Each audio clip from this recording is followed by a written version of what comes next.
Geoffrey Hinton. Geoffrey Hinton. Geoffrey Hinton, seen as the godfather of artificial intelligence, has quit his job at Google, warning of the dangers of AI.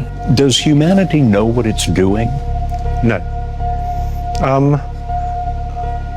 I think we're moving into a period when, for the first time ever, we may have things more intelligent than us. You believe they can understand? Yes. You believe they are intelligent? Yes. You believe these systems have experiences of their own and can make decisions based on those experiences? In the same sense as people do, yes. Are they conscious? I think they probably don't have much self-awareness at present. So in that sense, I don't think they're conscious. Will they have self-awareness, consciousness? Oh, yes. I think they will in time. And so human beings will be the second most intelligent beings on the planet. Yeah. We have a very good idea of sort of roughly what it's doing. But as soon as it gets really complicated, we don't actually know what's going on any more than we know what's going on in your brain. What do you mean we don't know exactly how it works? It was designed by people. No, it wasn't. What we did was we designed the learning algorithm. But when this learning algorithm then interacts with data, it produces complicated neural networks that are good at doing things, but we don't really understand exactly how they do those things.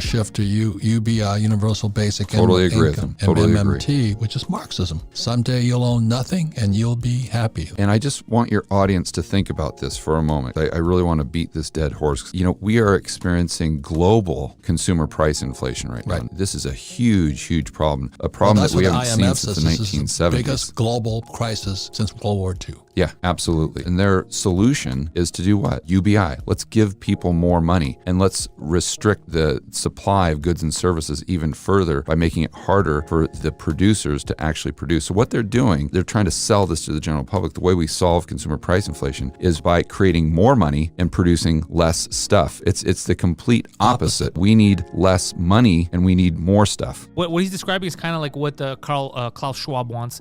So essentially, you have credits for stuff. Yeah. So it's communism, but digital communism. So Amr, of course you could buy whatever you want, but there's a limit. You're Amr, you have the right to 1 carton of milk. If you go for a second one, even if you have the extra credits, they're gonna be like, sorry, you already bought milk this month. You can't buy, you passed your ration. Same thing, you go to the restaurant once a week. If you try to go on another date, you can't because they won't let you in because you already went. Shit like that, which to me is crazy. Everything's digital now. Everyone's using their debit card, their credit card. Whenever they want, they could block you. Remember the truckers? Yeah, that's when crazy. They froze their accounts? Take that one level lighter. Your credit card, your bank card, the country decides there's limits to what you can buy depending on your status or whatever. That's all they need to do. Let's imagine you're trying to sell this to the public. Yeah. What argument, like what's the positive Climate thing? change. 1933 is when they started monetizing us and pledging us as collateral for the debt. Now, to register, the word register means to abandon. Yeah. And when you register a car or a birth or a house, you're giving it to the government. You're giving your legal title to the government, and you only retain equitable title, which means that you have the use of that property. The government allows you to use it, thinking that you own it. Clear evidence of this is anyone who owns a house, look at their mortgage, and you're referred to as the tenant. Not the owner, the tenant. So if you think you own your house, you're mistaken. Same with your car. The reason why they can impound your car is because you registered it, and under maritime admiralty salvage laws, they come along and they adopt it. In the case of the birth registry, they adopt the abandoned child. Anybody that's got a couple of acres of land and his own water supply and can grow his own food and that kind of thing, or have some sheep or some chickens, these people are a threat to the collectivist society, because they aren't going to go to the politicians and say, please feed me, please clothe me, please give me shelter. They tend to be independent. That's the secret behind Agenda 21. They want people out of the country. They want corporations out there growing all the food and that kind of thing, but they don't want anybody living out there, because that way they cannot be controlled. In order to control mankind, we have to get them all into the big cities. We have to rack them up and stack them up, get them dependent on the state for their food. Remember how I said earlier in this speech that the farmers need to give up their farms before 2030, specifically that year? Yeah, so that's not a coincidence. That year doesn't come out of nowhere. So that year is basically the deadline that our global elites have given our country and will probably give you to abide by these new regulations. And that agenda is called the 2030 Agenda. And now I have a slide showing you what that entails. So the 2030 Agenda is a United Nations agenda. So there we go. Everybody is part of the United Nations, right? The entire world. And this agenda consists of 17 what they call sustainable development goals. And when you take a look at them right there, you're like, well, what's wrong with that? You know, they all seem very noble. No poverty, no hunger. Who could be against that? However, if we take a closer look at how they actually want to accomplish all of this, anybody with 2 functioning brain cells realizes that this cannot happen unless there is an active and maybe even forceful redistribution of goods, foods, property, and our rights, which basically comes down to the obliteration of all of our basic liberties and our rights. And these goals, as I said, are not restricted solely to the Netherlands. They are global. And that's where we see their true motive.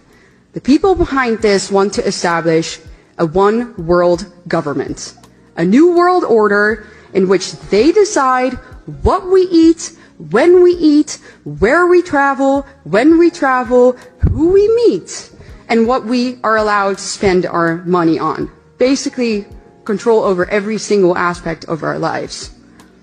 And I'm sure that many of you have heard the famous sentence from Klaus Schwab, you know, where he says, you'll own nothing and you'll be happy, right? Yeah, that's this agenda. So why are the people behind this agenda specifically targeting farmers? Well, it's because obviously they really want our way of life and the things that we eat to radically change. They don't want us to eat foods that make us strong. They want us to eat synthetic meat created by Bill Gates. They want us to eat bugs. They want us to drink soy milk so that we become weak and obedient, and we do as they say, and we buy what they offer. What's the deal with the banks, bro? This is how it's gonna be in the future. You're gonna come to the bank, right? Try to get your money out, right? You're like, it's over, I need my money. You're gonna try to get it all out, and then it's gonna say, oh, no, we don't have that much. And then you're like, okay, I'll take that. You'll take the 500, the measly 5. And then it's gonna go, oh, no, never mind, you can't get that either. And then your money is trapped. Well, it says you can only get 250. Can you try and get 250? There we have it. $250. That's what UBS Bank has available. It doesn't matter if you have millions of dollars in the bank right now, bro. Yeah. You can only withdraw $250 cash. That is the banking fraud, ladies and gentlemen. Print money out of thin air, buy all the assets, extract all the liquidity in the cash of the system, and introduce central bank digital currencies. Wow, that's crazy. Why do you think every store is pushing self-checkout so hard? It's not about efficiency, it's about control. Right now, it feels convenient. Scan your items, pay, and go. But Phase 1 is always about getting us comfortable. Phase 2, stores with no employees, no cashiers, just shelves, cameras, and drones watching your every move. And here's the twist, it's not just about monitoring. They'll control what you can buy using something called carbon credits. Every product you pick up will deduct from your yearly limit. Want a fancy lab-grown steak? Sure, but that might cost you all your credits for the year. Luxury items will be rationed, and you'll be stuck with sustainable choices they decide are good for you. Think about it. The illusion of choice, but your groceries, your meals, all pre-approved by AI systems. Step out of line, pick up something unauthorized, and boom. The drones flag you. Maybe they even shut down your payment chip. They're building a system where you don't decide what's in your cart. They do. And it all starts with a simple self-checkout. Convenient, right? Or is it the perfect trap?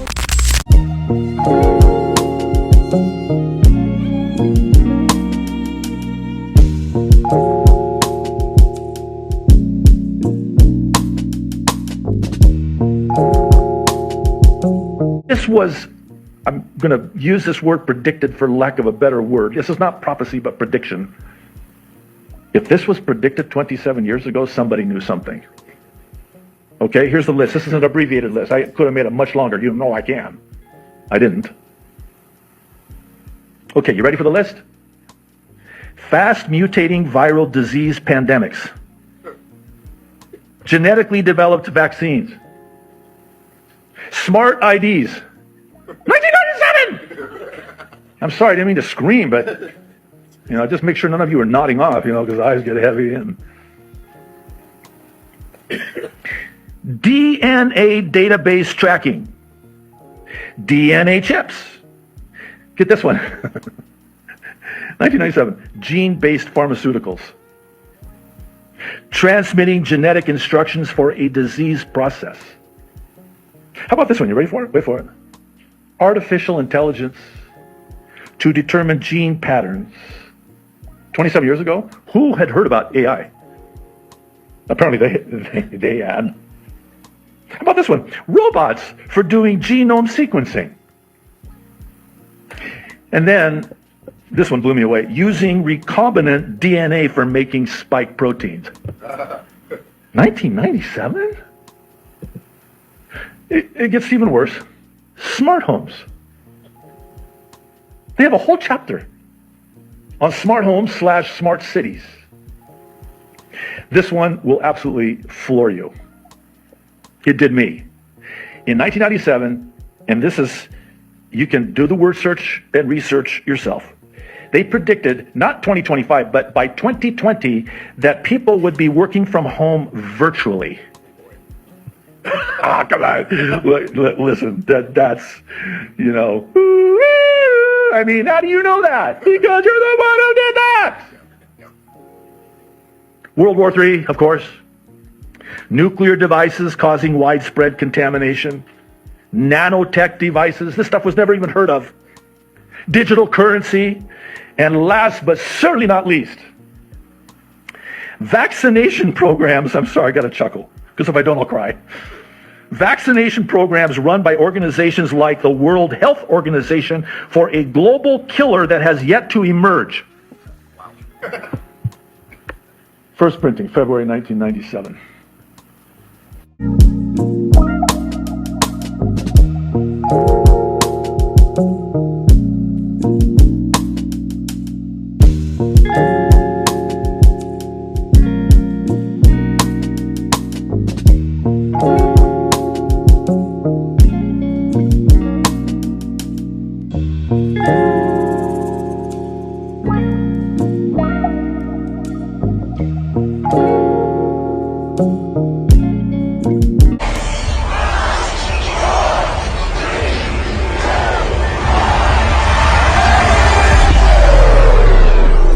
Breaking news, the president declaring a national emergency. The new stay-at-home order. We will shut you down. Don't think you can get on a plane or a train. This is a pandemic of the unvaccinated. And we will take you to jail. We've got to get them vaccinated. Or we will keep you in a facility longer. As the world was descending into synchronized tyranny, I began to ask myself, how did they get everyone to go along with this? Oh, it feels so good. I know. Obsessed with finding the answer, I began studying every moment in recorded history where masses of people acted against their own self-interest.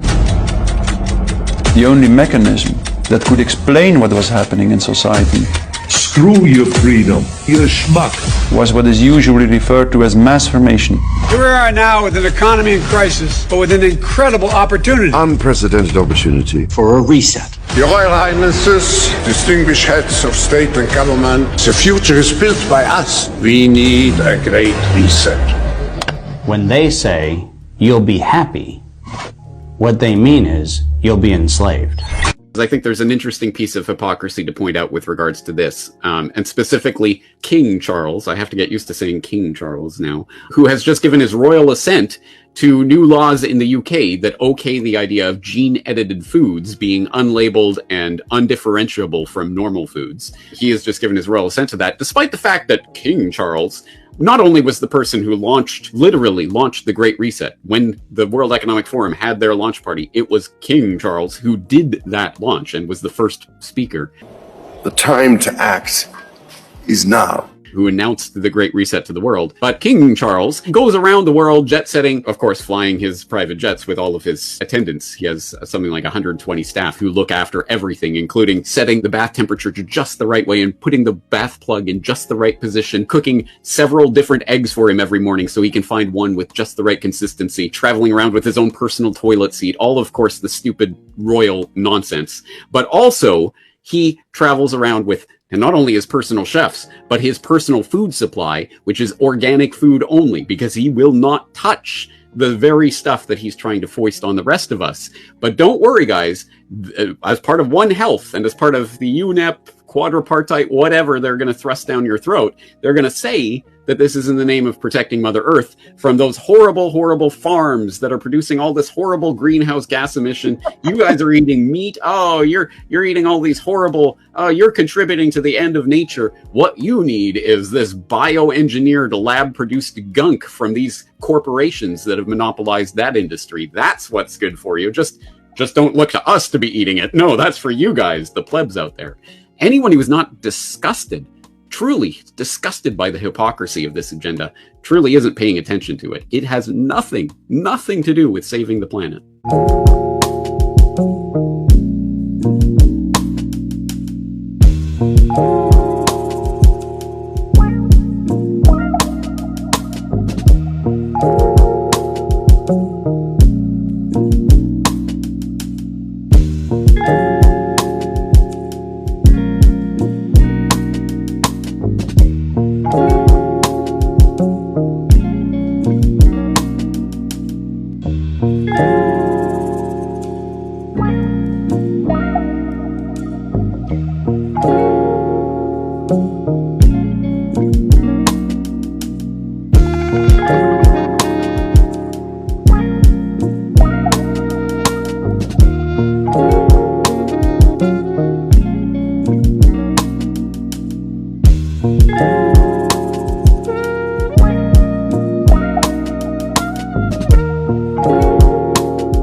John F. Kennedy was short-circuiting the New World Order.